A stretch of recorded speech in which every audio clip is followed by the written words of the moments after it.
Have a look at this. Just remember that you're a bunch of pussies.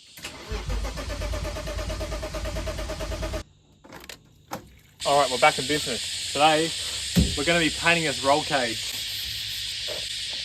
We're going to be painting the roll cage for a few reasons. First of which, so it doesn't rust. It's already got etch primer on it, but that's not going to last forever. The second reason is it'll look a little bit nicer because, as you'll see a little bit later. Third reason is I'm about to buy a race seat and harness and all that jazz. And if I put the seat in before I paint it, I'm never going to paint it. That's the main reason. Let's get to it. So here's the paint that we're going to be using. We've got some White Knight Rust Guard, top coat hammered finish. It's in gunmetal grey. When choosing a colour to paint the cage, I wanted a colour that's really easy to blend, that's really easy to touch up, and doesn't really stand out too much. So I don't want like a fluoro yellow or like a neon red. So I decided to go with this grey colour. Moving on. And I reckon it's a good idea to shake it up. So that's exactly what we're going to do. I've only bought a litres worth, so I'm really hoping I've got enough. Alrighty, let's get ready to rumble. Haven't even seen what colour this actually is, really. I've got an idea of what it's going to look like. Oh, that looks a bit weird. Maybe I'll give it another shake. Alright, let's try that again. What is going on? I really need something to stir this up with. Alright, I'm back. I found a really good thing that's going to help stir up the paint. There's going to be some of you paint purists in the comments talking a whole bunch of crap about what's occurring. Probably getting really upset. Just remember that you're a bunch of pussies. Wow, that's quite a nice colour, isn't it? Very nice. Jeez, what a delicious looking paintbrush. Yeah, you like that? Alright, in we go. Why does it look so weird? I'm wondering if I've been sold the wrong paint. I'm not really sure if that looks good or bad. I'll catch up with you a little bit later. Alright, so I've done about half the car. Things are going a little bit differently than what I expected. See, when I actually put the paint on the metal, it does this weird thing where it looks like it gets all like bubbly. Now, there's going to be comments in this video saying, why don't you just use spray cans, or pretty much why am I using this? And it's pretty simple. It's just that I don't want to spray the inside of this car because I have to tape everything up, and that's a really big job. To be honest with you, a roll cage is a roll cage. It's a piece of metal. I don't really care that much how it looks in terms of the paint finish. No one's really going to see it apart from me. And as long as it is sealed and doesn't rust, that's my main concern. Some of you might find that funny, and to be honest, it is. So fair enough. There is something quite satisfying about getting one of those jobs done that you've been putting off for ages. I've been putting this off for ages, and of course it's really not that hard. It just takes a little bit of time, and ultimately I'll probably need to do a couple coats, but you know, that's okay.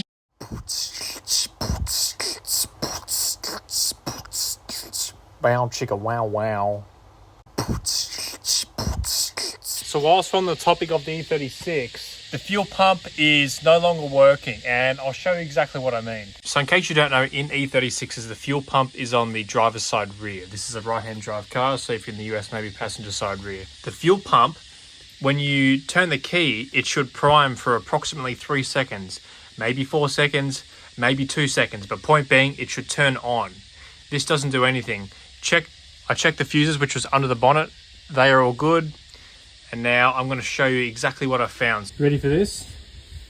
I'm going to turn the key on. Have a look at the multimeter. This is for the fuel pump.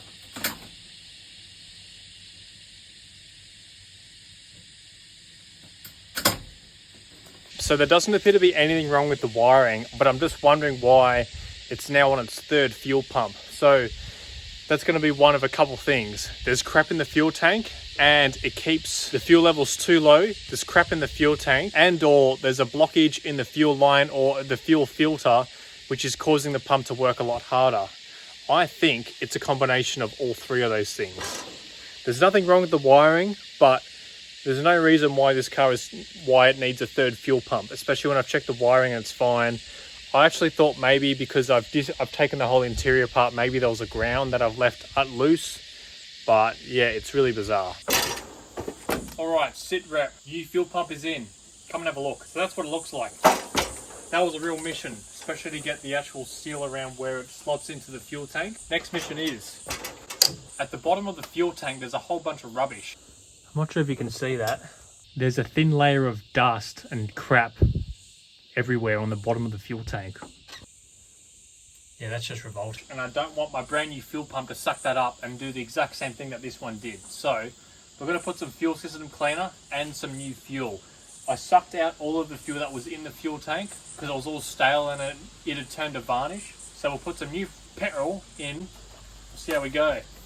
I've got a little bit of this just lying around, so I'm just going to chuck about a third of this in.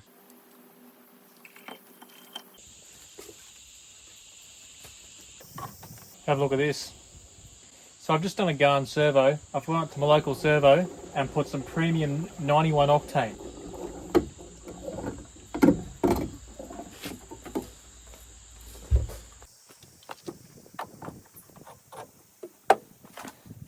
Alright, so here is the current setup.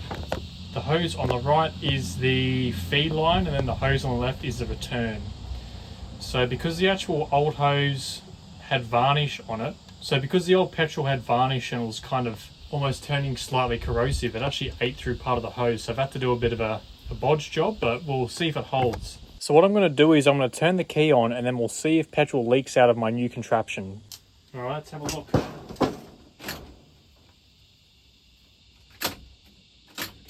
Oh, it would probably help if I plugged it in.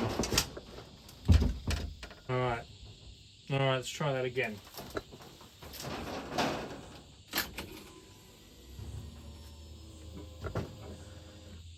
Yes.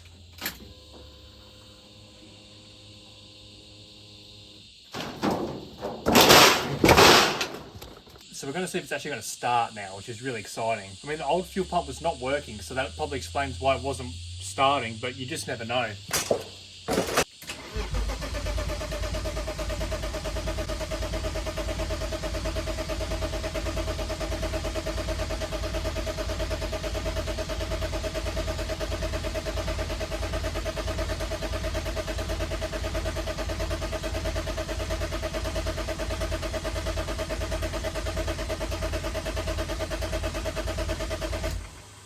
Well, I thought it was going to start, to be honest.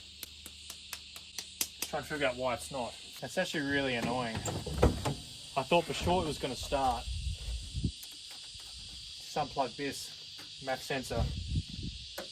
That's probably not going to do anything, but we'll find out.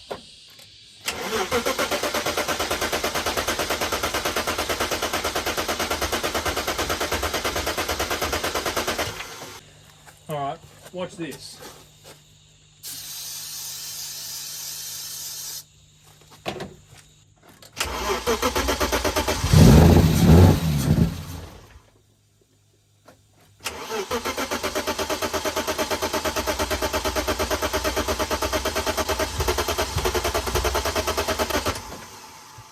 Very interesting. So what this must mean is that we have low or zero fuel pressure, and I don't have a fuel pressure gauge.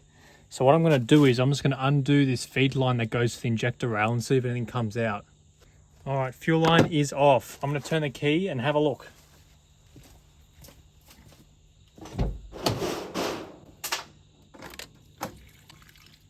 All right. Well, that clears that up. There's definitely fuel coming out of there.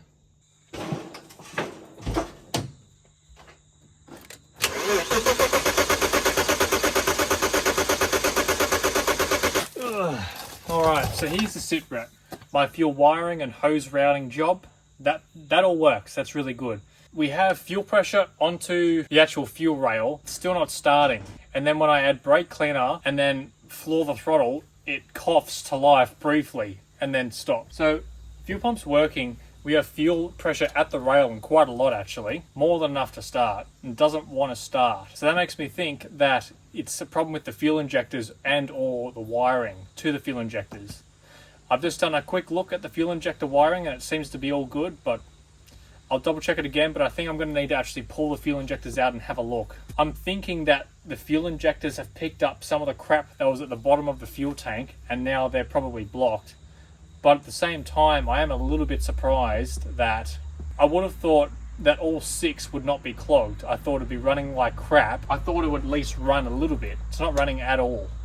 That's why I'm a bit hesitant that it's the fuel injectors. But it's an easy enough job to just pull them out and have a look. So I think that's what I'm going to do. I'm just debating whether I do it another time and order some O-rings so that I can put them back in so it doesn't leak. So yeah, thanks for watching in this video. We've actually accomplished quite a lot. Next video, we're going to get this up and running, and we're going to get a seat. We're actually going to get a proper seat in here, a side-mounted seat. We're going to get it running, hopefully a harness as well. We've got some brake pads that I'm going to be ordering on Monday, and this thing's coming together very quickly. So once this is going and doing quite well for itself, next job's going to be the E46, but just one thing at a time. So hope you enjoyed this episode. Stay tuned for more.